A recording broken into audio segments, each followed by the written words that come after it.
दोस्तों, हमारा आज का पॉडकास्ट एक कहानी भरा है। कहानी का नाम है अपना व्यवसाय माँ की दुआ। तो चलते हैं हमारे कहानी भरे पॉडकास्ट में। ये कहानी भी मैंने ही लिखी है। राहुल जैसे ही घर में घुसता है, अपने जूते उतार कर कोने में फेंकता है, लैपटॉप बैग टेबल पर रखकर सोफे पर लेट जाता है। मम्मी, पानी की बोतल लेकर आओ, बहुत प्यास लग रही है। मम्मी, आ गया बेटा, कैसा रहा आज का दिन? बेटा, पूछो मत, इतना ट्रैफिक रहता है कि थक गया हूँ, एक कप चाय मिलेगी? मम्मी, हाँ हाँ, बैठो बैठो, मैं अभी बना कर लाती हूँ।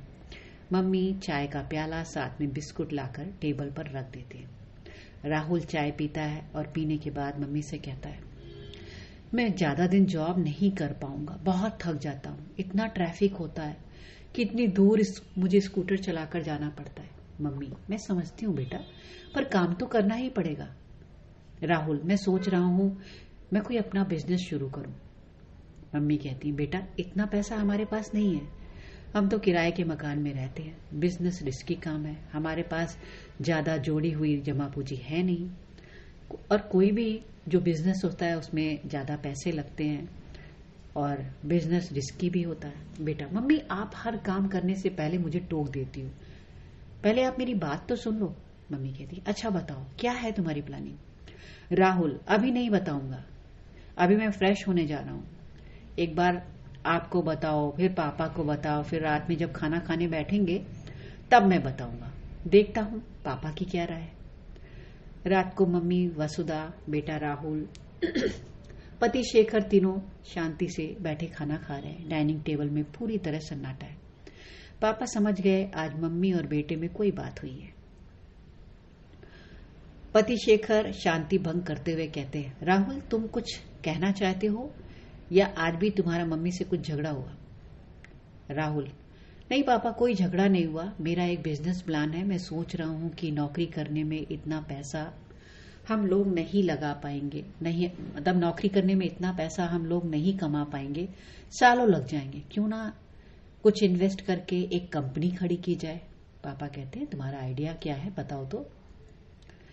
राहुल, मैं एक ऐप बनाना चाहता हूँ, साथ में मेरा एक दोस्त भी है, वह भी कुछ इन्वेस्ट करेगा, थोड़ी मैंने अपनी सैलरी से बचाए हैं, और नहीं तो मैं कोई रेस्टोरेंट खोलना चाहता हूँ, मैं और मेरा दोस्त दोनों ही मिलकर करेंगे। पापा कहते हैं, मेरे पास कुछ ज्यादा नहीं है बेटे, ले देकर 3 लाख है, वह भी मैंने तुम्हारी शादी के लिए रखे हुए हैं, और तुमको तो पता ही है तुम्हारे चाचा लोगों ने जो दादाजी के कहने पर घर लिया था उसमें काफी पैसा लगाया था, मैंने वह अपने नाम धोखे से करा लिया और मुझे घर से निकाल भी दिया, हिस्सा भी नहीं दिया।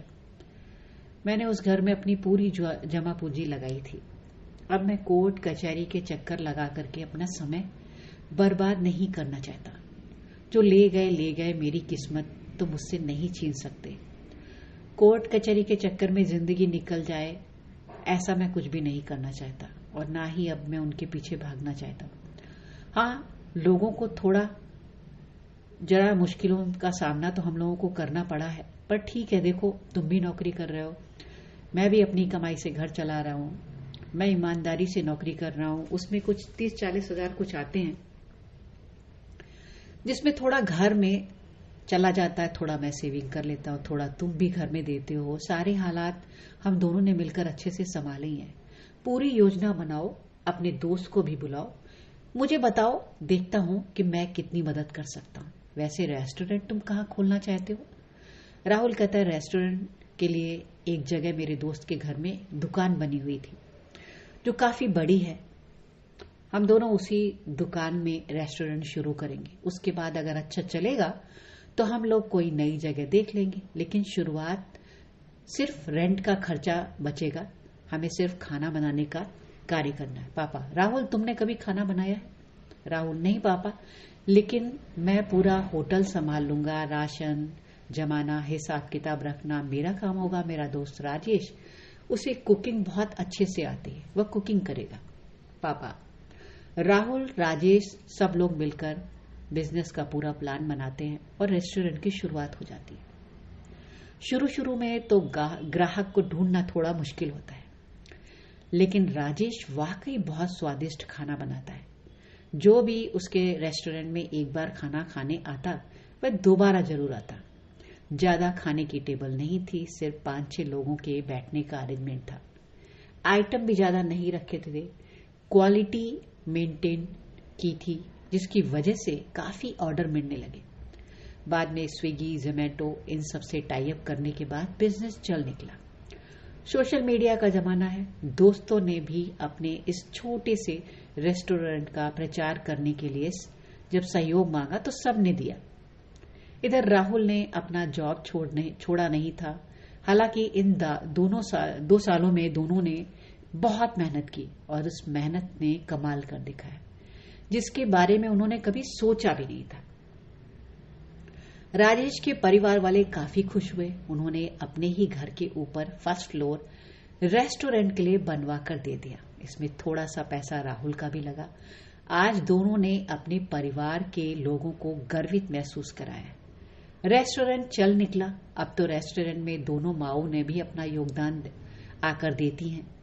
अपनी सहेलियों की किटी पार्टीज वगैरह भी रखती हैं। थोड़े आइटम भी बढ़ा दिए गए हैं। राहुल ने अपनी नौकरी से जो पैसे कमाए वही अपने बिजनेस में इन्वेस्ट किए, पर पापा से एक भी पैसा नहीं लिया, जिसकी वजह से पापा बहुत खुश हैं।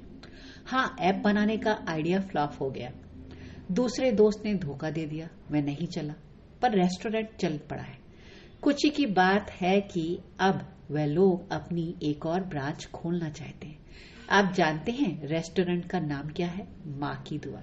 तो आपको भी अगर इस रेस्टोरेंट में खाना खाने के लिए आना है तो आप भी माँ की दुआ में आ सकते हैं। आपको ये पॉडकास्ट कहानी भरा कैसा लगा? आप कमेंट करके बता सकते हैं, मुझे फॉलो कर सकते हैं, सब्सक्राइब कर सकते हैं। मुझे धैर्यतापूर्वक सुनने के लिए आपका धन्यवाद। मैं उपासना मिश्रा, कुछ सोचे और बोले से।